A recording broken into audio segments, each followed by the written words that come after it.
Bien. Bonjour. Aujourd'hui, nous allons sortir un peu du désert pour aller sur la côte de la mer Rouge, et pour examiner le résultat des fouilles du port de Myos-Hormos, toujours dans la perspective d'essayer de retracer l'évolution du commerce, du grand commerce oriental dans la mer Érythrée. La localisation de Myos-Hormos est aujourd'hui résolue, puisque les fouilles et les inscriptions montrent que ce port est situé à Qusr al-Qadim. Mais cette localisation a longtemps fait débat, malgré les données très sûres du périple de la mer Érythrée. Le périple de la mer Érythrée, qui est un document de première main, plaçait ce port à 1800 stades, c'est-à-dire 225 000, donc 333 km de Bérénice, et donc vers Qusr. La polémique sur la localisation est due en grande partie à la topographie, qui s'est beaucoup modifiée depuis l'époque antique, et elle est due aussi à un passage de la géographie de Ptolémée,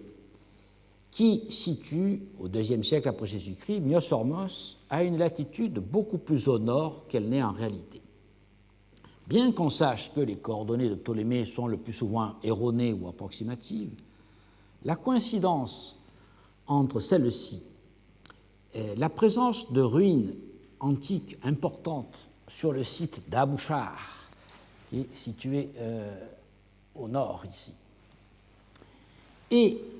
certains détails topographiques ont longtemps fait placer Myos-Hormos 150 km au nord de Qusr, donc à Abouchar même, où, nous le verrons dans un cours prochain, il existe en fait seulement des forteresses, l'une du Haut Empire, l'autre du IVe siècle de notre ère. Les détails topographiques sont donnés par Agatharchide de Cnide. Nous n'avons pas conservé le texte complet de son ouvrage qui s'appelle « Sur la mer Érythrée », mais il est cité par Photius dans la bibliothèque en 250-81. Il est cité aussi par Diodore de Sicile au livre 3, paragraphe 39, et par Strabon. Selon les versions, le port se trouve à proximité d'une montagne rouge et d'un lac, ou bien l'entrée du port est courbe et voisine de 3 îles situées dans ou devant le port. Toutes ces indications pouvaient être retrouvées à Abouchar, ce qui a favorisé la longue méprise dont Hélène Cuvigny, dans l'introduction à l'ouvrage sur la route de Myos-Hormos, a donné les péripéties. Je n'y reviens donc pas, sauf pour rappeler que les errements commencent avec Huette et son ouvrage sur l'histoire du commerce et de la navigation des anciens paru en 1763, qui identifie Qusr à Myos-Hormos, et donc juste localisation, et l'autre filon avec Danville, Mémoire sur l'Égypte ancienne et moderne, suivi d'une description du golfe arabique ou de la mer Rouge, paru en 1766, qui le place à Abouchar. Donc à partir de ces deux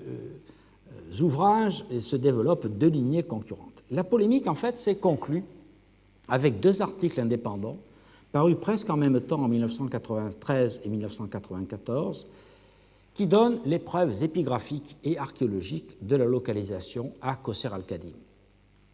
C'est d'une part l'article d'Adam Bulow-Jacobsen, Hélène Cuvigny et Jean-Luc Fournet, qui s'appelle « The Identification of Myos-Hormos New Papyrological Evidence », paru dans le bulletin de l'Institut français d'archéologie orientale, qui publiait des ostracas que nous avions trouvés à Maximianon, ostracas mentionnant Myos-Hormos comme l'extrémité de la route reliant Coptos à Qusr, ce qui a été ensuite confirmé par les ostracas de Crocodilo qui, à plusieurs reprises, mentionnent la route de Myos-Hormos. Et je vous renvoie donc à ce point à l'ouvrage d'Hélène Cuvigny qui s'appelle « Ostracas de Crocodilo », paru au Caire en 2005. Et puis, parallèlement et de façon indépendante, David Peacock avait publié dans le Journal of Roman Archaeology en 1993 un article qui s'appelle « The Site of Myos-Hormos, View from Space »,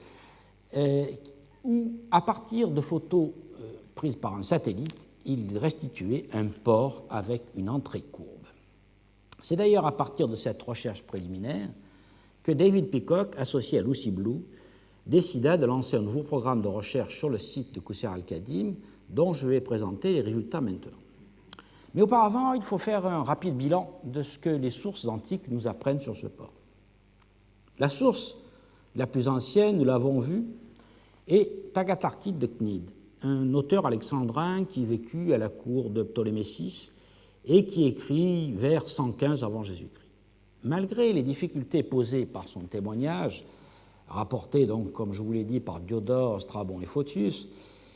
il a le mérite d'être le premier à mentionner ce port qui existait donc à la fin du IIe siècle avant Jésus-Christ. Il indique que Myosormos était déjà un limen megas, c'est-à-dire un grand port, que l'on avait d'abord appelé le port de la souris, qui est le sens même de Myosormos, et que ce port portait à son époque aussi le nom de port d'Aphrodite. Il signale qu'il y avait 3 îles, 2 couvertes d'oliviers et une sur laquelle il y avait beaucoup de pintades. Cette description est fidèlement reproduite par Artémidore, un géographe du début du 1er siècle, que Strabon, au livre 16, paragraphe 4,5, suit fidèlement. Et on lit: le point qu'Artémidore signale ensuite est appelé indifféremment Myosormos et Aphroditesormos. C'est un port spacieux, mais dont l'entrée est tortueuse et difficile. Juste en face de cette entrée sont situées 3 îles, 2 qui sont couvertes d'oliviers et très ombragées, et la 3e, où les arbres sont plus rares, qui est toute remplie de pintades. Diodore, au livre 3, donc paragraphe 39, donne à peu près le même texte, disant: lorsqu'on part de la ville d'Arsinoé, donc Clysma ou dans la région de Clysma, c'est-à-dire globalement dans le golfe de Suez, au fond du golfe de Suez, on longe le côté droit du golfe et on voit à plusieurs endroits des sources d'eau salée se précipitant des rochers dans la mer. Après avoir dépassé ces sources, on voit au milieu d'une grande plaine une montagne rouge qui éblouit les yeux de ceux qui la regardent longtemps. Au pied de cette montagne est l'entrée sinueuse d'un port que l'on appelle le port d'Aphrodite. Il y a dans ce port 3 îles, 2 pleines d'oliviers et de figuiers, la 3e dénuée de ses arbres, mais on y trouve beaucoup de pintades à nouveau. Et Strabon, qui est, comme d'habitude, notre meilleure source, à la fois concise et précise, est une source de première main, puisque, comme vous le savez, Strabon lui-même est venu en Égypte en 27 ou 26 avant Jésus-Christ, et qu'il avait pu constater de visu des mouvements commerciaux. Et dans la géographie, donc au livre 17, paragraphe 1, il écrit: non loin de Bérénice se trouve Myosormos, ville où se situe le port d'attache pour les navigateurs, et à petite distance de Coptos s'élève Apollonopolis. Par conséquent, l'isthme délimité par ces 2 villes de chaque côté, mais aujourd'hui, c'est Coptos et Myosormos qui ont la faveur et on fréquente ces 2. Il indique aussi que Myosormos était à une distance de 7 journées de marche de Coptos, ce qui correspond à la distance entre Qusr al-Khadim et Kift à l'heure actuelle. Et au livre 16, paragraphe 4, il rapporte que lors de leur retraite, les soldats de l'expédition désastreuse qu'Aelius Gallus, préfet d'Égypte, avait conduit contre l'Arabie, ces soldats furent transportés par bateau jusqu'à Myosormos, d'où ils passèrent rapidement à Coptos. Cela montre à la fois le rôle militaire de Myosormos et sa relative proximité du Nil. Enfin,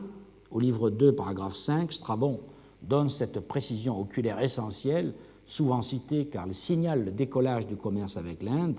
Du temps où Gallus était préfet d'Égypte, je vins le rejoindre, et ayant remonté le fleuve avec lui jusqu'à Syène et aux frontières de l'Éthiopie, je recueillis ce renseignement qu'il partait actuellement 120 navires de Myosormos pour l'Inde, quand autrefois, sous les Ptolémées, on ne comptait qu'un très petit nombre de marchands qui osaient entreprendre une telle navigation et faire le commerce des marchandises indiennes. Comme il a été dit à plusieurs reprises l'année dernière, le périple de la mer Érythrée, qui est un texte écrit par un grec anonyme, certainement pas un lettré, étant donné son niveau de langue médiocre, mais qui, au cours du 3e quart du 1er siècle de notre ère, avait voyagé et certainement commercé le long des côtes, donne des renseignements donc de première main. De première main à la fois sur les conditions de navigation, sur la situation des ports, sur les caractéristiques politiques, mais aussi sur les marchandises qu'on pouvait acheter et vendre dans les places de commerce égrenées le long du rivage. Ce memento semble avoir été principalement destiné aux marchands alexandrins qui voulaient se lancer dans des entreprises commerciales avec l'Arabie, l'Inde et l'Afrique de l'Est. Sur Myosormos et Bérénice, le périple est peu disert, se contentant de dire que ce sont deux ports désignés. Deux ports désignés qui vient donc du terme grec qui signifie prescrit, obligatoire, et qui indique que ce sont des lieux de débarquement des marchandises à son époque et que probablement ces lieux sont obligatoires parce qu'ils sont sous la garde de l'armée. Et donc le texte dit, parmi les ports désignés de la mer Érythrée et les villes commerçantes qui l'entourent, le premier est le port égyptien de Myosormos. Ceux qui naviguent vers cet endroit à droite après 1800 stades trouvent Bérénice. Ces deux ports sont à la frontière de l'Égypte et sont situés dans des golfes s'ouvrant sur la mer Érythrée. Lionel Casson, dans l'édition du Périple de la mer Érythrée, parue en 1989, à la page 274-275, a observé que c'est le port qui est désigné et non la place de commerce. Et il a mis en parallèle cette mention avec d'autres contenus dans les papyrus essentiellement d'époque ptolémaïque et romaine. Il en conclut que ces ports sont obligatoires car ils sont sous la protection et le contrôle de l'armée. Ce terme de port désigné explique la place que tiennent Myosormos et Bérénice durant tout le Haut-Empire, puisque ce sont les deux seuls ports où il était autorisé de débarquer. Il explique aussi que des ports tels que Nékésia ou Philothéra, pas plus mal placés que Myosormos, soient restés secondaires. Cette mesure, rendant obligatoire le débarquement à Myosormos et Bérénice, était évidemment destinée, d'une part, à lutter contre la piraterie, et d'autre part, en corollaire, à lutter contre toute fraude douanière, puisque, comme vous le savez depuis l'année dernière,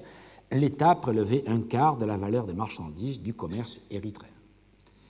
On a de nombreuses preuves de la lutte contre la piraterie, mais aussi quelques indices de la lutte contre la contrebande. D'une part, comme Hélène Cuvigny l'a montré l'année dernière, il y avait dans ces ports des fonctionnaires et des représentants de la ferme des impôts qui avaient autorité pour délivrer des laissez-passer nécessaires pour se rendre dans les autres ports. Et c'est le cas, par exemple, du Paralentes Avitus qui, sous Trajan, se trouve à Myosormos, où il délivre un laissez-passer pour un pêcheur nommé Pachybis qui doit se rendre à Philothéra, le port qui est près de Saphaga. D'autre part, donc là, ici vous avez une vue du port de Myosormos qui a servi de base à l'article de David Peacock, puisqu'il interprète le texte, les textes que nous avons indiquant une entrée courbe comme étant ce chenal qu'on voit ici sur la photo satellite. Et ici, donc, un texte essentiel qui a été découvert justement dans les fouilles de David Peacock, qui est un papyrus publié par Leuven van Rengen dans le deuxième tome des publications anglaises de Myosormos, page 335-338. C'est un papyrus qui est important pour nous parce que, daté de 93 après Jésus-Christ, il indique que la côte faisait l'objet de patrouilles par des navires de guerre appelés Tesserariae, qui devaient à la fois lutter contre la piraterie et certainement contre les contrebandiers. Le papyrus fait état d'un militaire qui est servi sur un bateau appelé l'Hippocampe, et cela implique donc l'existence d'un détachement de la flotte militaire à Myosormos, et donc ça rejoint les hypothèses, et ça confirme les hypothèses de Lionel Casson sur la surveillance côtière régulière et des allées-venues, disons, entre Myosormos, Bérénice et probablement Clysma. Un autre texte qui est intéressant pour nous, c'est bien sûr le texte de Pline, en livre 6, paragraphe 168, qui décrit la côte en venant du nord, qui mentionne les îles de Sapirène et de Cytala, puis des déserts jusqu'à Myosormos, où il nous dit Myosormos ubi fons et ainos ou tatnos, selon les manuscrits, dont on ne sait s'il s'agit d'une source ou d'un puits, Mais il pourrait s'agir soit d'un puits qui n'a pas été retrouvé par les fouilles, soit de la source de Bir al-Ambaji, ce que pense David Peacock, soit peut-être du captage d'eau à Bir Nahel, qui est à peu de kilomètres de Qusseir al-Qadim. Et ce Bir, ce captage dont David Peacock pense qu'il a servi à approvisionner le port. Enfin, Ptolémée, comme nous l'avons vu, donne au IIe siècle des coordonnées erronées, et c'est le dernier auteur à citer Myosormos. En effet, l'itinéraire d'Antonin et la carte de Peutinger ne l'indiquent pas, ce qui semblerait signifier que dès le IIIe siècle, le port est abandonné, ce que l'archéologie prouve désormais, comme nous allons le voir.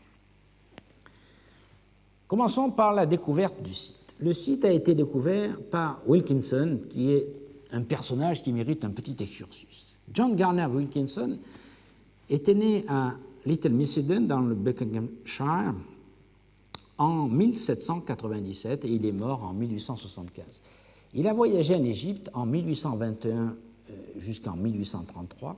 en visitant pratiquement tous les sites et en dessinant tout ce qu'il était possible de relever, établissant notamment la numérotation des tombes de la vallée des rois. À son retour en Angleterre, il publia 2 ouvrages essentiels qui sont Topography of Thebes and General View of Egypt en 1835, suivi d'un ouvrage plus synthétique qui s'appelle The Manners and Customs of Ancient Egyptian, paru en 1837. Mais ce sont ces notes manuscrites qui nous intéressent. Ces notes manuscrites sont conservées à la Bodleian Library d'Oxford et donnent toujours de précieuses indications sur l'état des sites au début du XIXe siècle, aussi bien dans la vallée, où par exemple c'est son dessin de la peinture des tétrarques du camp de Luxor qui permet de comprendre la peinture, car aujourd'hui la peinture est terriblement dégradée. Et il a aussi dessiné pratiquement tous les sites du désert, tous les forts, comme nous l'avons vu l'année dernière, mais aussi les sites de Bérénice et de Myosormos. Wilkinson avait vu à Qusseir al-Qadim des tombes, des ruines, une piste traversant le site et un fort qui est probablement Qasr Adi, qui est au nord du site. Peu de temps après, en 1822-1824, c'est James Burton qui visite le site lors d'une prospection géologique, mais il ne nous donne pas de détails utiles. Il faut attendre le début du XXe siècle avec Arthur Weigall dans son ouvrage qui s'appelle Travels in Upper Egyptian Deserts, qui est plus un ouvrage de vulgarisation qu'un ouvrage véritablement scientifique, mais dans lequel on trouve des indications essentielles, car il signale notamment des blocs d'un temple ptolémaïque dans des maisons de Qusseir. Murray, qui visita Qusseir al-Qadim en 1921, donne quelques indications intéressantes et notamment signale l'existence d'un puits d'eau salée et la découverte de plusieurs bouchons d'amphores. Mais en fait, le site restait très mal connu jusqu'aux premières fouilles qui ont été conduites par l'Oriental Institute de l'Université de Chicago, la fouille étant dirigée par Donald Whitcomb et Janet Johnson, et plusieurs campagnes ont été effectuées en 1978, en 1980 et en 1982. Ces fouilles ont donné lieu à 2 publications qui sont qualifiées de préliminaires, mais qui sont de grande qualité, donnant à la fois le détail des fouilles, du mobilier archéologique et des analyses aussi bien géologiques qu'archéobotaniques. Et je vous les cite donc sous la direction des 2 auteurs que je viens d'indiquer, Donald Whitcomb et Janet Johnson. Ça s'appelle Qusseir al-Qadim 1978, Preliminary Report, paru en 1979. Puis, sous le même titre, la campagne de 1980, publiée en 1982. Et la campagne de 82, malheureusement, n'a pas fait l'objet d'un compte rendu aussi détaillé. Il y a seulement un article de synthèse publié par Whitcomb et Johnson qui s'appelle la saison de 1982 à Qusseir al-Khadim est parue dans The American Research Center in Egypt, la newsletter 120, et ça fait à peine 6 pages. C'est surtout un article de synthèse paru en 1996 par Donald Wincombe qui s'appelle Qusseir al-Khadim and the Location of Myos-Hormos, paru dans la revue française Topoi, donc 1996, page 747-772, qui donne l'idée générale que s'étaient fait ces deux fouilleurs de leur fouille. Par contre, les travaux sur la période ayoubide finale et la période mamelouk ont fait l'objet d'un article plus récent et plus détaillé de Stange Burke dans l'Annual Report of the Oriental Institute of the University of Chicago en 2004, et qui résume en fait sa thèse de doctorat qui est disponible online et qui porte principalement sur les maisons islamiques et notamment une maison qui s'appelle la maison du Cher. Les deux directeurs de la fouille de l'Université de Chicago ont bien vu que le site comportait deux grandes phases d'occupation, une romaine, l'autre islamique. Ils ont retrouvé des habitations antiques et beaucoup de mobilier de l'époque romaine, mais leur interprétation viciée par le fait qu'ils pensaient fouiller le port de Lokos-Limen, qui est en fait probablement un fantôme créé par une erreur de Ptolémée qui a probablement voulu désigner ainsi un port qui est bien connu par ailleurs, qui s'appelle le Quai commun et qui est de l'autre côté de la mer Rouge. En 1996, donc, Donald Wincombe a admis devant les preuves papyrologiques et archéologiques que le site de Qusseir al-Khadim était bien Myos-Hormos, mais il a quelque peu surinterprété les structures qu'il avait mises au jour 15 ans auparavant, identifiant un fort qui n'a pas été prouvé, en tout cas qui n'a pas été retrouvé par les fouilles anglaises. Il a aussi restitué une division du site en Ensulae comme une véritable ville classique, alors que les constructions sont relativement désordonnées, sauf dans la partie sommitale, où se trouvent des bâtiments publics et un entrepôt qui ont des plans plus réguliers. Et c'est d'ailleurs dans cette partie centrale, qui est située ici dans leur carte, Central Building et Roman Villa, que les fouilleurs ont identifié ce qu'ils pensaient être un auréum, ce que les fouilles anglaises ont à peu près confirmé, trouvant la continuation de ce qui semble être effectivement un entrepôt, peut-être à cour centrale. Enfin, les fouilleurs américains pensaient que le port était situé à l'entrée du lagon, c'est-à-dire dans ce secteur-là, alors que les fouilles anglaises ont montré qu'il est proprement dans le lagon à l'époque ptolémaïque et romaine, et ce n'est pas avant l'époque islamique qu'il se déplacera vers la sortie. Malgré toutes ces critiques, l'équipe américaine a réalisé, pour l'époque, une fouille d'une grande qualité, dont il y a beaucoup à tirer, notamment sur les structures d'entrepôts du Haut-Empire et sur le mobilier archéologique. Et donc, comme vous allez le voir, j'utiliserai beaucoup leurs données par la suite. Toutefois, bon là c'est une vue de la ville islamique qui est évidemment en surface par rapport à la ville romaine, et vous voyez se profiler à l'arrière-plan le grand hôtel Movenpick de Qusseir qui n'a pas détruit le site puisqu'il est construit en bordure, mais qui a changé beaucoup l'appréciation et le paysage, l'appréciation du site et le paysage qu'on avait auparavant. Donc la situation a beaucoup changé. Alors ça, c'est la vue de l'article de Whitcomb où il restitue un plan relativement régulier dans la partie haute de Myos-Hormos qui est probablement une surinterprétation. Et donc la connaissance a été récemment renouvelée par les remarquables fouilles de l'université de Southampton qui ont été effectuées entre 1999 et 2003 sous la direction de David Peacock et Lucy Blue, qui ont publié récemment 2 volumes intitulés Myos-Hormos, Qusseir al-Khadim, Roman and Islamic Ports on the Red Sea, le premier en 2006 et et le second en 2011. Cette recherche de l'Université de Southampton allie une fouille stratigraphique classique à une prospection géophysique et à de nombreux carottages en vue d'étudier la géomorphologie du site, et ils l'ont associé, bien entendu, à de nombreuses études archéobotaniques et archéozoologiques. Et ce sont ces travaux qui nous serviront de guide, et j'ajouterai les découvertes des fouilleurs américains. Ce qui est assez étonnant, d'ailleurs, dans la publication de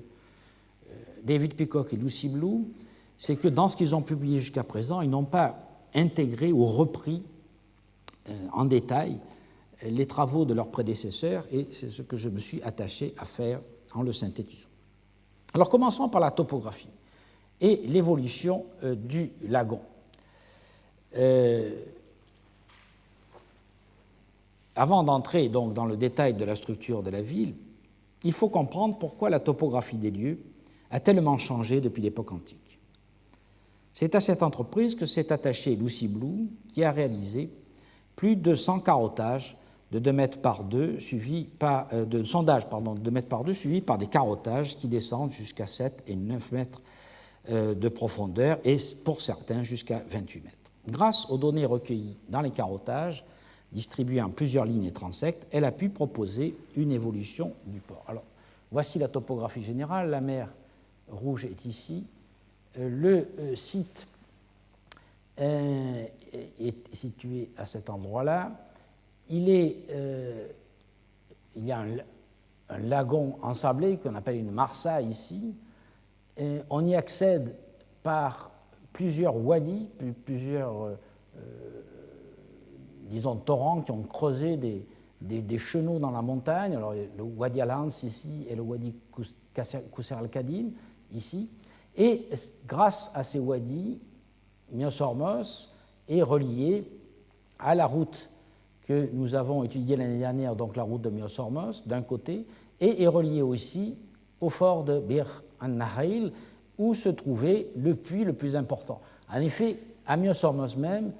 la nappe phréatique est polluée, si on peut dire, par la mer, et on ne peut obtenir que de l'eau saumâtre, et il fallait donc approvisionner la ville, probablement par des convois de chameaux transportant des outres d'eau. Le lagon lui-même, que vous voyez ici, est aujourd'hui totalement ensablé, et c'est l'histoire de cet ensablement que Lucy Blue a tenté de reconstituer grâce à ces carottages. Alors elle a effectué, comme vous le voyez, des sondages de façon linéaire dans les deux sens, et elle a associé ces sondages à des carottages qui permettent de restituer une évolution du lagon. La topographie originelle comprenait d'est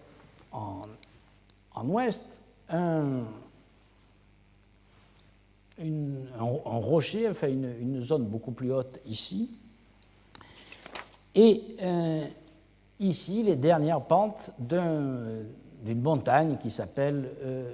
le Djebel Daoui. On confluait dans le lagon donc le wadi Qusr al-Qadim et le wadi al-Hans, qui au cours des temps avaient formé un lac marécageux en connexion avec la mer par un goulet. Et ce goulet qui passe ici contourne un massif corallien qui est d'époque pléistocène et qui culmine à 8 mètres au-dessus du niveau de la mer. Le lagon s'étend sur 700 mètres vers l'intérieur des terres, donc dans ce sens, et 2 km de longueur. Il a une superficie d'environ 10 hectares et d'après les études sédimentologiques, il a pris sa forme il y a environ 35 000 ans avant le présent, et il fut isolé de la mer seulement vers 1000 de notre ère par des dépôts de sable apportés par la mer. Alors vous voyez ici dans cette stratigraphie comment progressivement le lagon se comble. Au départ, il y a de l'eau, et puis progressivement le l'entrée se bouche et les apports sédimentaires du Wadi remplissent le lagon. Alors voici une autre coupe qui montre cela clairement, avec des argiles bleues qui correspondent au fond du lagon à l'époque antique, et puis progressivement, à la fois un secteur qui est bouché par un sable grossier et des graviers qui donc bouchent l'entrée du canal, et à l'intérieur du lagon se déposent progressivement des niveaux principalement de sable et d'argile qui le comblent. Donc l'évolution géomorphologique commença dès le Pléistocène, c'est-à-dire à partir du moment où on assiste à une remontée des eaux dans la mer Rouge. À ce moment-là, le lagon se remplit progressivement d'une couche d'argile bleue, donc celle que nous avons vue là, qui contient de nombreux coquillages qui sont principalement des porcelaines, qui indiquent que ce lagon était dans une ambiance d'hypersalinité. Jusqu'au début de la période romaine, les commerçants et l'armée, lorsqu'au début de la période romaine, lorsque les commerçants et l'armée s'installent, et nous verrons que l'on ne sait pas exactement où se trouvent les installations ptolémaïques, ils trouvent donc un chenal courbe entrant dans le lagon, donc un chenal courbe qui fait tout ceci, et qui contourne le rocher corallien pléistocène, et dont les bords marécageux sont couverts de mangroves. Il faut imaginer un paysage un peu du type de celui que vous voyez sur cette photo, qui est une autre Marsa, moins envasée que celle de Qusseir al-Khadim, et qui est située entre Myosormos et Bérénice, exactement à 95 km au sud de Marsa Alam. Et je pense que cette photo que j'ai prise au mois de janvier nous donne une assez bonne idée de ce que devaient être les bords du lagon lorsque les Romains commencent à le stabiliser. Afin de pouvoir construire, réparer, avitailler les bateaux et les décharger, les Romains, en effet, durent stabiliser la berge orientale du lagon, défrichant la mangrove et remblayant le marécage avec de grandes quantités d'amphores. Et donc là, on est dans ce secteur qui est situé ici. Plusieurs remblais se sont succédés à la fin du 1er siècle avant Jésus-Christ et au 1er siècle après Jésus-Christ, probablement à cause de la subsidence des sols et du fait que, comme les sols s'enfonçaient dans le marais, il fallait périodiquement, bien sûr, les recharger. Devant le chenal conduisant au port, c'est-à-dire ici, les argiles bleues donc de l'époque préhistorique descendent à une grande profondeur qui permettait le passage des bateaux. Ce chenal profond était toutefois étroit et limité par des dépôts de sable au nord et les pentes de la colline au sud. La zone des tranchées 10 à 14, c'est-à-dire dans ce secteur-là, des fouilles de l'université de Southampton, montre un promontoire que les navires devaient contourner pour aboutir véritablement au port et aboutir surtout dans une zone calme, très bien abritée des vents du nord, justement par l'éminence qui porte la ville elle-même de Myosormos. Cette situation idéale, malgré la difficulté d'embouquer le chenal, n'a toutefois pas duré, car l'envasement s'est produit dès le début du 1er siècle après Jésus-Christ, comme le montrent les fouilles de la tranchée 15 de l'université de Southampton, qui est dans ce secteur, et malgré les dragages du chenal qui ont été réalisés au IIe siècle et dont les fouilles de l'université de Chicago ont retrouvé les épais dépôts au nord du chenal, c'est-à-dire dans ce secteur-là, un secteur que les Américains ont appelé de Highland parce que ça faisait comme une espèce d'île au milieu du port. Les datations carbone 14 réalisées sur les bois découverts au sommet des argiles bleues, donc, montrent que la partie ouest du lagon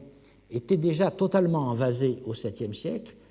de notre ère et que la partie est fut comblée avant le XIIe siècle. Au cours de cette période, en effet, la mer a apporté des sables et des graviers qui ont progressivement bouché le chenal ici, provoquant l'ensablement total de la Marsa. Cet ensablement a lui-même provoqué la formation d'une nouvelle petite Marsa, qui se situe ici. Et sur la partie externe du chenal, c'est cet endroit qui devient le port à l'époque islamique. Et à cette époque, les dépôts de sable obstruaient totalement le chenal, ce qui explique qu'on a pu construire des bâtiments d'époque islamique dans ce secteur-là. Les dépôts de sable et de gravier continuèrent bien entendu durant la période islamique et après l'abandon total du site, car la mer a apporté beaucoup de sable qui a fini par boucher aussi le port islamique et à l'heure actuelle, le trait de côte est situé ici. Donc après avoir brossé le cadre géomorphologique général, il convient d'examiner les vestiges archéologiques, en commençant par la période ptolémaïque. Dans son ouvrage paru en 1996, à la page 147-150, Federico de Romanis fait remonter la fondation du port au Nouvel Empire. Une fondation pharaonique, même plus ancienne, serait logique, du fait de la proximité de la côte et du coude du Nil, et du fait de l'exploitation répétée des carrières du Wadi al-Hammamat. Mais, jusqu'à présent, aucune preuve d'occupation pharaonique n'a été trouvée à Myosormos, sauf peut-être quelques graffitis de bateaux trouvés dans le Wadi Qusr al-Qadim, qui aboutit donc au site. Mais il y a ces quelques graffitis d'interprétation et de datation difficiles, et il n'y a en tout cas aucune trace d'occupation archéologique, car ni les fouilles de l'Université de Chicago, ni celles de l'Université de Southampton n'ont trouvé de témoins de cette occupation. En fait, on sait désormais que le port pharaonique est situé 60 km au nord, d'abord à l'embouchure du Wadi Gawassis, au cours de l'Ancien Empire et surtout au Moyen Empire, sous la XIIe dynastie, donc vers 1900-1800 avant Jésus-Christ, époque durant laquelle ce port s'appelle Sav, S-A-W-W, et qui a été fouillé à plusieurs reprises, et je vous renvoie donc aux articles de Barth et Fatovic, notamment celui qui est paru en 2004 que je suis ici. À cet endroit, donc, qui est situé à 60 km au nord, ici, se trouve une autre Marsa, totalement envasée et ensablée, et qui en fait était un port intérieur un peu du même type que celui de Myosormos, peut-être plus facile d'entrée, puisque l'entrée est plus large et moins contournée, si on peut dire. Et dans ce port, on a trouvé des sanctuaires et des grottes qui sont creusées dans le rocher pour stocker de la nourriture, des agrès, du bois, et aussi pour travailler à la préparation des expéditions par bateau au pays de Punt. Et donc ce que vous voyez là, ce sont toutes ces grottes qui sont creusées dans la montagne, dans lesquelles on pouvait donc à la fois stocker du matériel et travailler. Par la suite, au début du premier millénaire avant Jésus-Christ, au cours des 23e et 26e dynasties, un nouveau port est implanté immédiatement à côté, à l'embouchure du Wadi Gassous, qui est juste voisin, et la même route desservait les deux sites, une route qui passait bien entendu par le Wadi Hammamat, mais qui bifurquait ensuite vers le nord-est par le Wadi Atalla, puis le Wadi Saki et le Wadi Gawassis. La distance, en fait, n'est pas beaucoup plus longue que la route de Kosser, et cette route est bien pourvue en puits, et donc explique ce tracé. Tout ce qu'on peut dire, grâce à Agatharchide, c'est que le port de Myosormos existait déjà depuis un certain temps à la fin du IIe siècle avant Jésus-Christ. Époque donc où il fut rebaptisé le port d'Aphrodite, nom qui ne s'est pas imposé puisque dans les documents de l'époque romaine, c'est toujours le nom de port de la Souris qui est cité. Toutefois, les fouilles de l'université de Southampton, ni même celles de l'université de Chicago, n'ont trouvé de mobilier de l'époque ptolémaïque, sauf quelques monnaies usées. Alors, j'avais d'abord pensé que le port ptolémaïque était situé sous la ville moderne de Qusair, au pied du fort ottoman construit en 1715. Mais d'une part, les fouilles de Charles Lequesne dans le fort ottoman, qui viennent d'être publiées en 2007, dans un livre qui s'appelle Qusair, an Ottoman and Napoleonic Fortress on the Red Sea Coast of Egypt, paru au Caire donc en 2007, cette publication a montré qu'il n'y a absolument aucun niveau d'occupation antique dans le fort lui-même de Qusair. Et donc, ce n'est pas à cet endroit-là qu'il pouvait y avoir le site du port de Myos-Hormos à l'époque ptolémaïque. Et d'autre part, les tranchées de surveillance, les tranchées de téléphone qui ont été posées en 2000 dans la ville de Qusair, dans la ville moderne, ces tranchées ont été surveillées par l'équipe de l'université de Southampton qui à ce moment-là fouillé à Qusair al-Qadim, et leur surveillance a montré qu'il n'y a absolument aucun mobilier antique dans la ville de Qusair. Je fais donc ici une rétractation publique. La ville de Qusair n'est pas le port de l'époque ptolémaïque. Il semble qu'elle soit uniquement ottomane, et les blocs du temple ptolémaïque signalés par Weigall en 1909 doivent provenir de Qusair al-Qadim, d'où ils ont dû être ramenés pour être remployés dans la mosquée El-Zilali, de même qu'une stèle publiée par Reinach en 1910,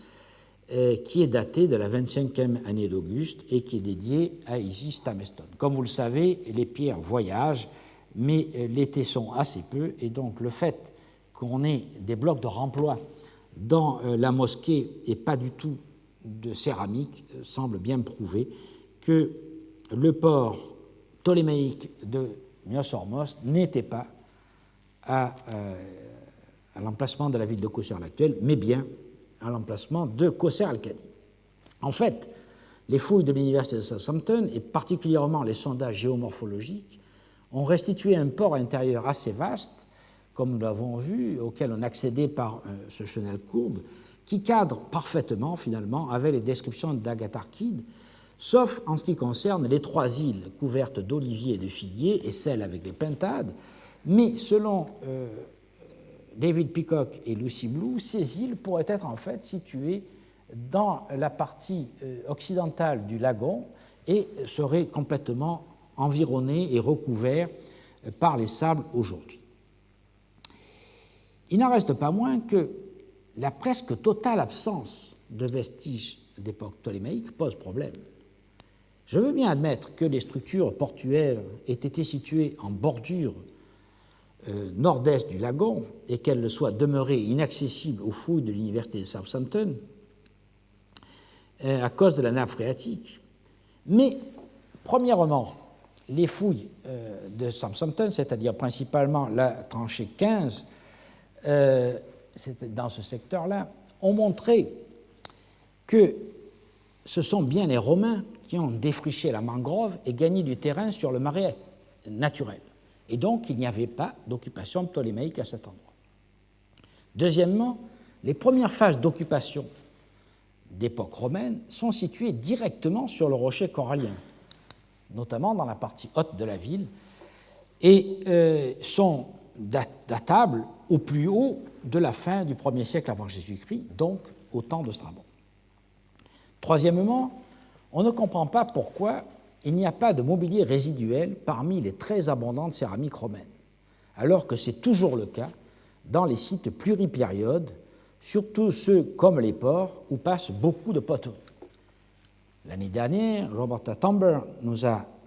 indiqué qu'en fait, il n'y avait pratiquement aucune céramique d'époque ptolémaïque dans les couches romaines, sauf peut-être quelques tessons qui sont encore à déterminer. Donc il faudra attendre évidemment sa publication de la céramique pour se fonder dessus, mais ça semble extrêmement marginal. Donc mon hypothèse à l'heure actuelle, et je crois que c'est la seule qu'on puisse faire, en s'inspirant d'ailleurs d'Agatharchide, est que le port ptolémaïque se trouvait non pas sur la rive est du lagon, mais sur la rive ouest, ou en tout cas sud-ouest, dans ce secteur-là, près de l'emplacement possible des fameux petites îles, des fameux 3 îlots. Et en effet, il faut penser qu'à l'époque ptolémaïque, le lagon était nettement moins envasé qu'au Haut Empire, et aussi que les navires étaient beaucoup plus petits et moins nombreux. On se rappelle le passage de Strabon. Il est donc possible que les installations ptolémaïques aient été sur cette rive sud-ouest, mais ce secteur n'a pas été du tout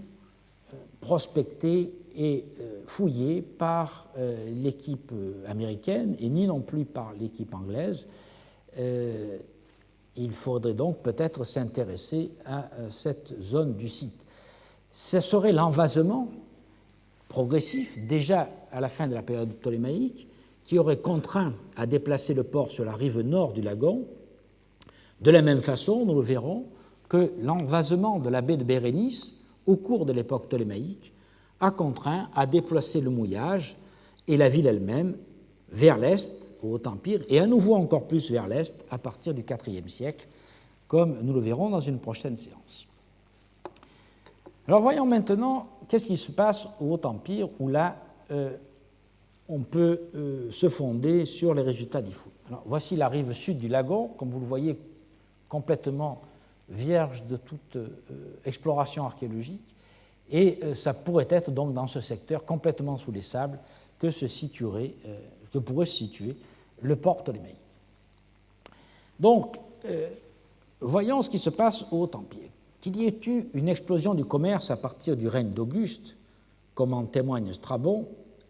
cela ne fait aucun doute lorsqu'on se promène sur le site,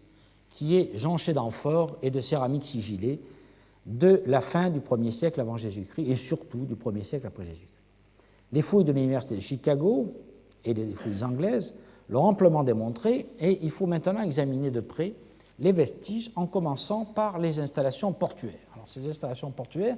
se distribuent en plusieurs endroits. En fait, elles étaient tout le long de la rive nord-est du lagon. Alors, vous voyez ici le lagon dans la restitution anglaise, la ville est située là. Les Anglais et les Américains ont surtout travaillé dans ce secteur-là et dans cette zone-ci. On ne sait pratiquement rien de ce qui se passe entre les deux, même si on peut imaginer qu'il y a une forme de continuation. Alors commençons par la zone qui est située au nord-est de la lagune, ici, car c'est celle qui est la mieux connue à la suite des fouilles récentes. C'est ce que les fouilleurs anglais ont appelé la tranchée 7, donc dans tout ce secteur-là, vous voyez une espèce d'anse, dans lequel ils ont principalement trouvé des alignements de pierres et des amphores. Et en effet, c'est dans ce secteur-là qu'ils ont pu mettre au jour une plateforme qui servait de quai et de débarcadère, une plateforme qui est faite d'amphores usagées plantées dans l'argile des bords marécageux de la lagune. Cette tranchée 7, étendue sur 60 mètres par 30, vous voyez par là, donc une assez large surface, a montré des alignements de pierres formant 2 murs grossièrement orientés nord-ouest-sud-est et prolongés vers le nord par un énorme dépôt d'amphores s'étendant sur 70 mètres de long, des amphores qui sont recouvertes d'une couche compactée là vous le voyez ici, une couche compactée de gravier et de charbon et de tesson. Les amphores sont principalement des amphores Dressel de 4 italiennes et des amphores Dressel de 4 de la région d'Alexandrie, de la région du lac Marioute, ainsi que des amphores égyptiennes 3 qui sont produites dans la vallée du Nil. Quelques importations viennent d'Istrie apparemment, mais c'est relativement marginal. Quant aux faciès céramiques, Il est de la fin du 1er siècle, du début du 1er siècle après, et il est associé aussi à 3 monnaies de Cléopâtre VII qui permettent donc de dater cette installation plutôt vers le début, ou disons le premier quart du 1er siècle de notre ère. Peut-être un peu après, car il a bien fallu accumuler beaucoup d'amphores pour réaliser ce quai, et donc je pense qu'il faut probablement envisager une date sous Tibère, voire Claude, mais tant qu'on n'a pas une publication détaillée des céramiques, on ne peut pas en être certain. Le quai a été ensuite recouvert par plusieurs niveaux d'alluvions déposés en au moins une trentaine de varves et qui semblent s'être déposés en partie au cours de l'époque antique. Donc, vous voyez comment ça fonctionne. Dans l'argile du marais, on a planté ces amphores verticalement, l'amphore qui avait été bien sûr vidé, et on a recouvert l'ensemble d'une plateforme qui permettait donc d'accoster et de débarquer les marchandises sur un quai qui était à sec. On a aussi d'autres indications liées aux concentrations de blocs de basalte qui indiquent des zones de déchargement. Ces blocs de basalte sont répartis un peu partout sur les bords du lagon et sont particulièrement intéressants car ils proviennent de l'Est qui était utilisé sur les bateaux qui revenaient avec des chargements peu pesants de la péninsule arabique. En effet, le basalte n'est pas naturellement présent dans ce secteur de l'Égypte et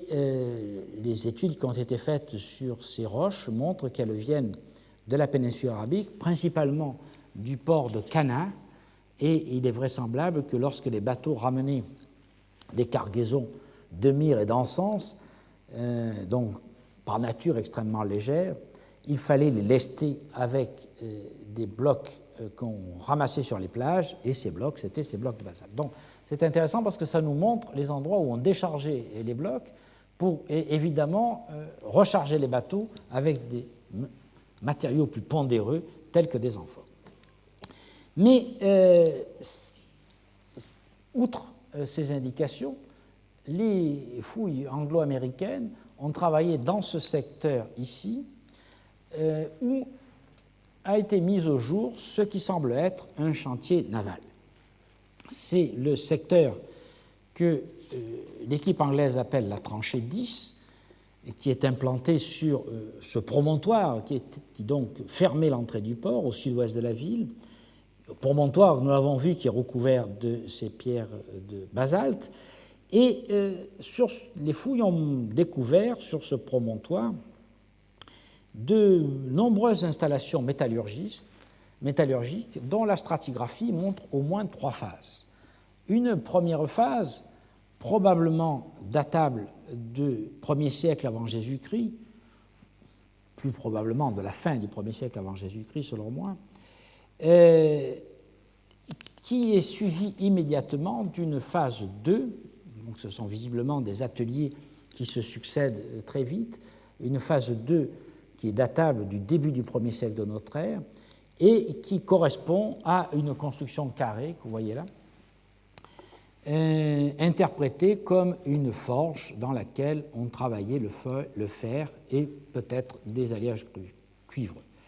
En effet, des scories laissent à penser qu'outre la forge,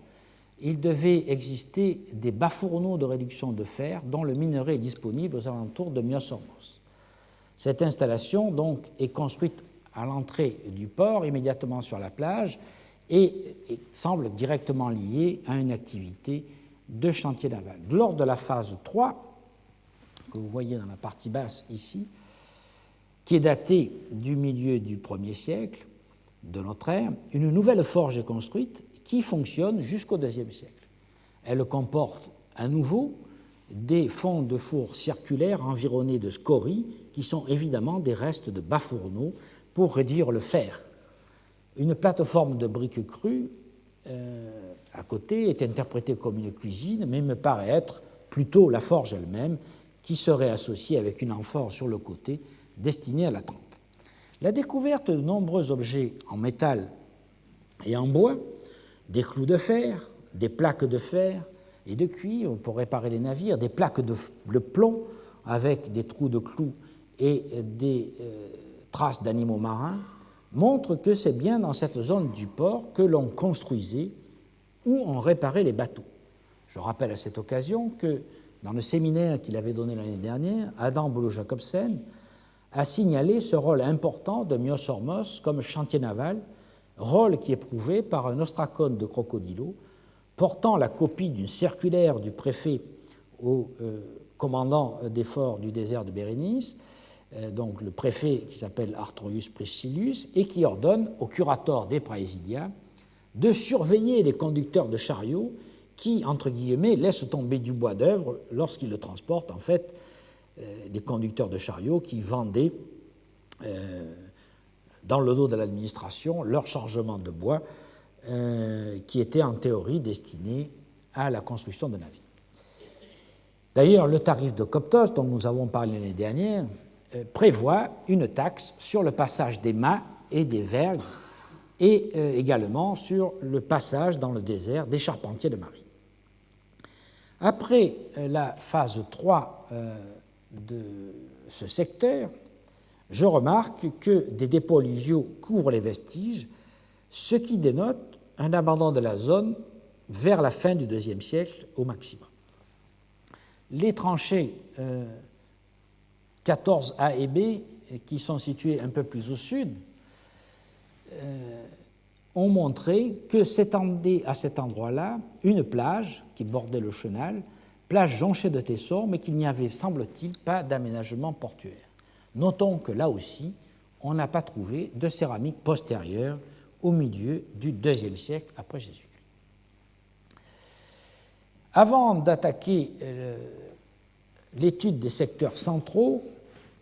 vu qu'il est 11 heures, je vous propose de faire 5 minutes de pause, puis nous verrons les secteurs centraux et les questions en suspens, notamment celles des nécropoles et celles des tours qui environnent le site.